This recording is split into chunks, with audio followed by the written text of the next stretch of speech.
Assalamualaikum warahmatullahi wabarakatuh. Alhamdulillahi ala ihsanihi wa syukrun lahu ala taufiqihi wa imtinanihi wa asyhadu an la ilaha illallah wahdahu la syarika lahu ta'ziman li sya'nihi wa asyhadu anna Muhammadan abduhu wa rasuluhu ad-da'i ila ridwanihi. Allahumma salli wa sallim wa barik alaihi wa ala alihi wa ashabihi wa ikhwanihi amma ba'd. Bapak Ibu hadirin dan hadirat jamaah salat subuh yang mudah-mudahan dirahmati Allah Subhanahu wa taala. Kembali kita bersyukur atas limpahan rahmat dan juga hidayah taufik sehingga pada pagi hari ini kita diberikan kekuatan, kesempatan dan kemudahan untuk bisa melakukan salah satu kewajiban kita terhadap Allah Subhanahu wa taala, yaitu dengan salat subuh berjamaah dan insyaallah dilanjutkan dengan majelis ilmu. Mudah-mudahan ini menjadi satu pertanda keberkahan kita ya pada hari ini. Salawat dan salam mudah-mudahan selalu tercurah limpahkan kepada Nabi Muhammad SAW, kepada keluarga, sahabat serta umatnya sampai akhir zaman. Nah, Bapak Ibu hadirin dan hadirat yang mudah-mudahan dirahmati Allah Subhanahu wa taala, Al-Qur'an yang diturunkan ya Allah Subhanahu wa taala kepada Nabi Muhammad SAW, setidaknya menurut para ulama ada 3 tema inti atau tema pokok. Yang pertama, Al-Qur'an berbicara tentang masalah tauhid atau keesaan Allah Subhanahu wa taala. Baik itu berkaitan dengan tauhid rububiyah, tauhid uluhiyah ataupun tauhid asma wa sifat. Nah, oleh karenanya ketika Nabi SAW menjelaskan tentang keutamaan dari surat Al-Ikhlas, yaitu surat Kulhu, maka beliau SAW bersabda, innaha ta'dilu thuluthul Qur'an. Ya, surat Al-Ikhlas itu nilai kandungannya ya sama dengan 1/3 Al-Qur'an. Nah, kemudian tema pokok yang kedua adalah berkaitan dengan hukum-hukum syariat. Nah, di dalam Al-Qur'an banyak sekali hukum-hukum yang dijelaskan secara rinci atau detail. Seperti dalam masalah pembagian waris, ataupun juga berkaitan dengan orang-orang yang diharamkan untuk dinikahi seperti mahram ya dan lain sebagainya. Nah, yang ketiga adalah berkaitan dengan kisah, baik itu kisah umat-umat terdahulu, kisah orang-orang soleh ya seperti Luqman, Maryam ya, termasuk di dalamnya adalah kisah para nabi dan rasul. Nah, salah satu bagian daripada kisah para nabi dan rasul adalah berkaitan dengan doa para nabi dan rasul. Nah, oleh karenanya Syekh Abdul Razak Ibnu Abdul Muhsin Al-Badar hafizahullah ta'ala mengumpulkan di dalam satu buku yang berjudul Da'atul Anbiya, doa-doa para nabi. Nah, beliau di dalam buku atau pengantarnya itu menyatakan bahwasannya salah satu tujuan mengapa Allah Subhanahu wa taala memuat doa-doa para nabi dan rasul di dalam Al-Qur'an adalah supaya kita meneladani mereka di dalam kita berdoa kepada Allah Subhanahu wa taala. Jadi di dalam masalah doa itu tidak hanya sekedar doa, tetapi bagaimana doa itu memiliki kekuatan, memiliki power. Ya, mungkin setiap kita berdoa, tapi mungkin power atau kekuatan ya kita di dalam berdoa untuk mengetuk pintu langit ya mungkin apa? Ya, power atau kekuatannya itu apa? Masih kurang. Nah, berbeda dengan para nabi dan rasul, ketika mereka itu berdoa maka mereka itu memiliki kekuatan ya di dalam doanya. Jadi kita meneladani doa para nabi itu tidak sekedar kita mengikuti apa yang dibaca oleh para nabi dan rasul di dalam doanya saja, tetapi bagaimana kekuatan ya doa ini sehingga doa ini bisa dikabulkan oleh Allah Subhanahu wa taala. Nah, Bapak Ibu hadirin dan hadirat yang mudah-mudahan dirahmati Allah Subhanahu wa taala, salah satu ya doa yang dihikayatkan Allah Subhanahu wa taala di dalam Al-Qur'an yaitu berkaitan dengan doa Nabi Yunus ya alaihi salam ya. Nah, Yunus alaihi salam ini adalah seorang nabi dari Bani Israel. Ya, jadi beliau adalah keturunan dari Yakub alaihi salam. Jadi kalau disebutkan Bani Israel, maka itu adalah keturunan hamba Allah. Jadi Bani keturunan, Israel itu dalam bahasa Ibrani terdiri dari dua kata, yaitu Isra dan Hil. Isra itu hamba, Hil itu adalah ya Allah Subhanahu wa taala di dalam bahasa Ibrani ya. Maka di dalam Bible misalkan ketika kisah ya Yesus itu akan disalib ya, kemudian apa ya disebutkan Yesus itu mengatakan ila lima sabaqtani ya, Allah kenapa engkau meninggalkan aku ya. Nah, oleh karenanya apa? Bani Israel itu adalah keturunan hamba Allah yang dimaksud adalah Nabi Yakub ya alaihi salam. Dan Nabi Yakub ini punya 12 orang anak atau putra, dan dari 12 inilah yang akan terus berkembang menjadi ya bangsa yang disebut dengan apa? Bani Israel. Salah satunya adalah bangsa yang disebut dengan Yahudi. Yahudi itu nisbat kepada anak tertua daripada Nabi Yakub, yaitu apa? Yehuda ya, seperti itu. Nah, kemudian Bapak Ibu hadirin dan hadirat yang mudah-mudahan dirahmati Allah Subhanahu wa taala. Nah, kisah Nabi Yunus di dalam Al-Qur'an ini hanyalah potongan-potongan kecil saja. Jadi karena Al-Qur'an ini bukan kitab tentang sejarah dalam arti apa? Ya, memuat informasi yang lengkap ya. Tetapi hanya potongan-potongan kecil saja. Ya. Yang kadang-kadang potongan-potongan kecil ini ditempatkan di dalam surat yang berbeda-beda. Jadi dia semacam puzzle ya.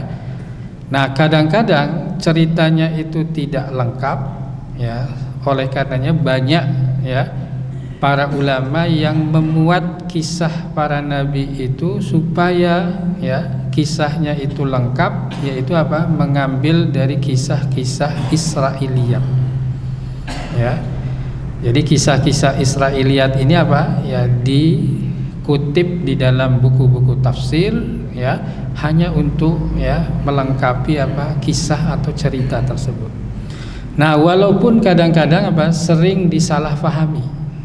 Ya, misalkan kita ambil contoh ya di dalam surat Al-An'am ayat 74 ya sampai dengan 76, yaitu kisah tentang ketika Nabi Ibrahim alaihissalam, menurut ya sebagian orang difahami dengan apa? Kisah Nabi Ibrahim mencari Tuhan. Ketika melihat bintang ya, kemudian bintangnya tiba-tiba apa? Hilang di siang hari. Ya, ini bukan Tuhan.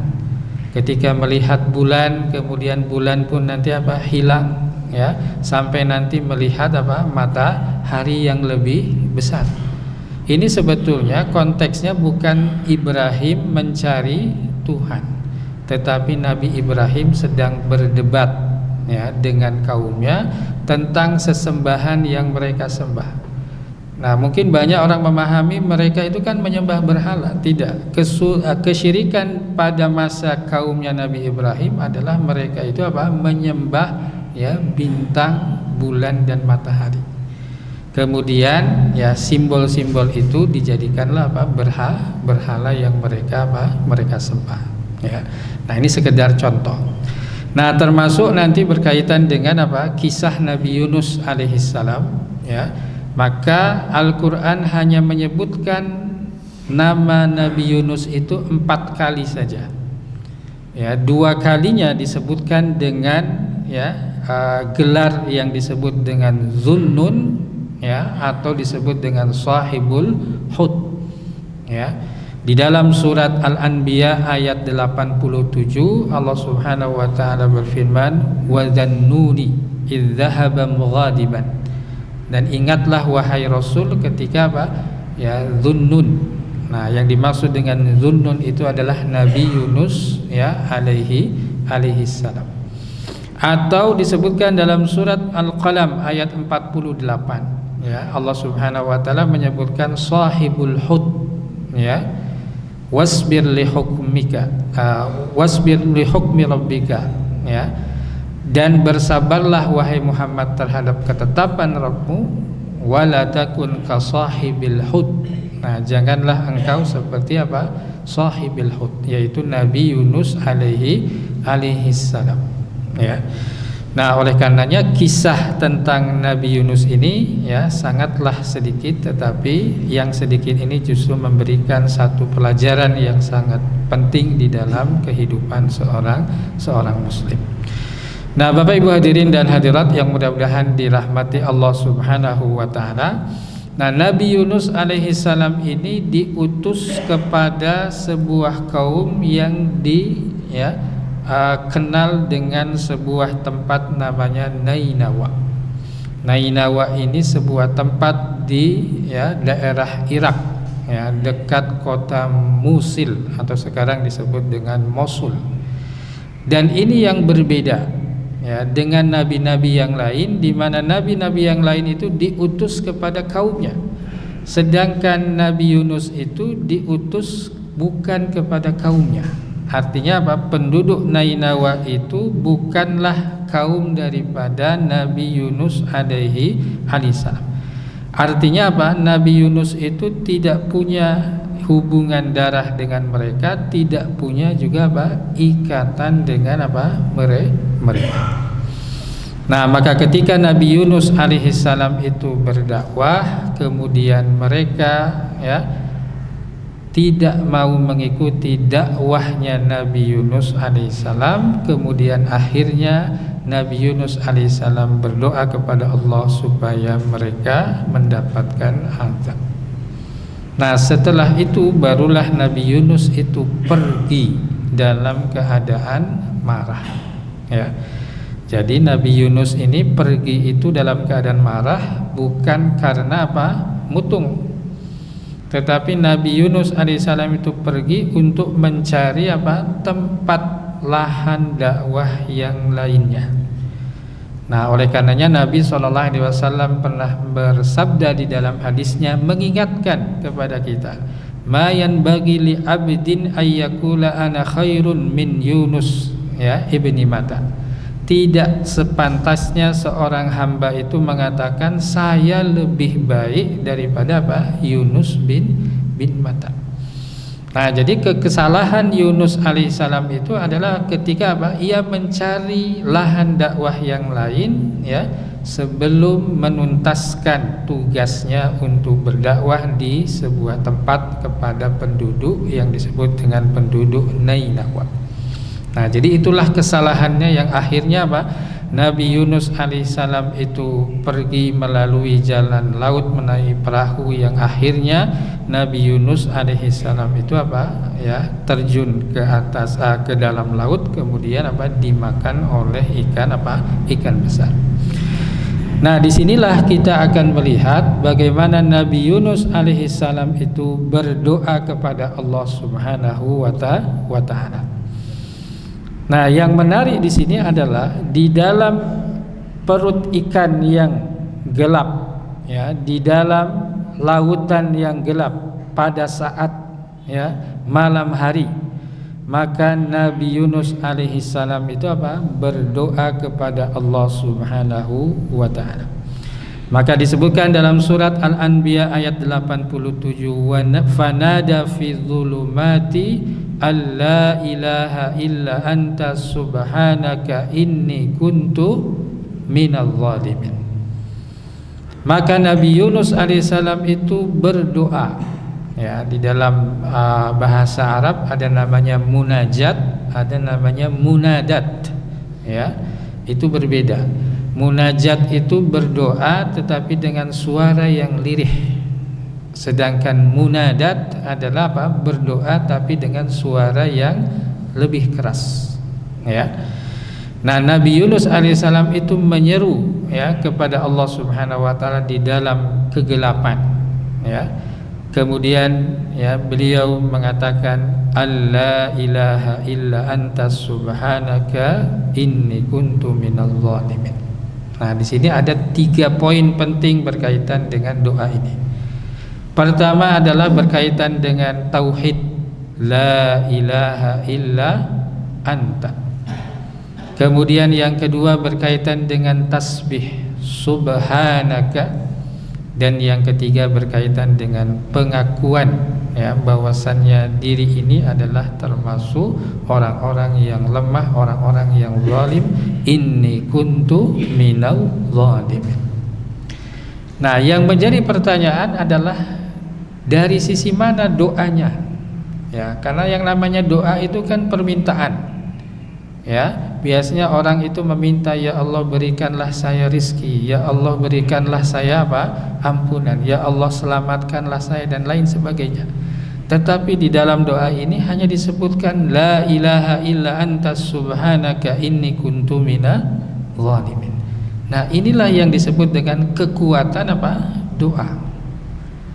Tanpa Nabi Yunus alaihissalam itu meminta, ya, dan Allah Subhanahu wa taala itu, ya, Maha mengetahui tentang keadaan hamba-hambanya.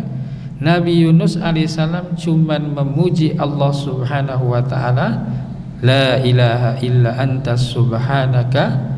Kemudian setelah itu Nabi Yunus alaihissalam merendahkan diri di hadapan Allah Subhanahu wa taala, inni kuntu minadh dhalimin. Ya. Nah, jadi ketika seorang hamba itu, ya, memuji Allah Subhanahu wa taala dengan ketauhidannya, dengan mensucikan dari segala bentuk kekurangan, ya, dan aib, ya, kemudian mengakui, ya, kekurangan dirinya, maka disitulah Allah Subhanahu wa taala, ya, mengabulkan permohonan atau keinginannya tanpa harus menyebutkan. Ya, tanpa harus apa? Menyebutkan. Karena Allah Subhanahu wa taala yang paling tahu tentang apa yang diharapkan oleh hambanya. Ya. Nah, oleh karenanya di dalam adab di dalam berdoa itu sebetulnya apa? Tidak boleh kita berdoa itu secara spesifik. Ya. Kalau mungkin kita sedang butuh namanya kendaraan, alat transportasi seperti motor misalkan, ya, kita tidak boleh meminta, ya Allah berikanlah saya motor, ya, yang mereknya Vario, ya, tahunnya 2026 misalkan, yang cc-nya 150. Itu tidak perlu, ya, didetailkan seperti itu tidak perlu, ya, seperti itu. Kenapa? Karena Allah Subhanahu wa taala yang sudah memahami apa yang menjadi kebutuhan daripada hambanya. Ya. Nah, jadi kadang-kadang ya, kita tidak perlu mendetailkan apa yang kita, ya, butuhkan, karena Allah Subhanahu wa taala Maha mengetahui. Nah, Nabi Yunus alaihissalam itu cukup dengan memuji Allah Subhanahu wa taala, la ilaha illa anta subhanaka. Ya, setelah itu merendahkan dirinya, inni kuntu minadh dhalimin. Nah, oleh karenanya Nabi Muhammad sallallahu alaihi wasallam, ya, menyebutkan di dalam hadis riwayat Tirmidzi berkaitan dengan keutamaan doa ini.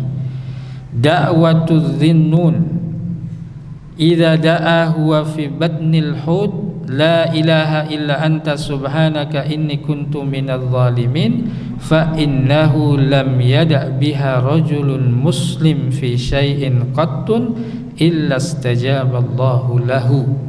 Ya, doa Nabi Yunus alaihi salam tatkala ia terperangkap di perut ikan adalah la ilaha illa anta subhanaka inni kuntu minadh dhalimin.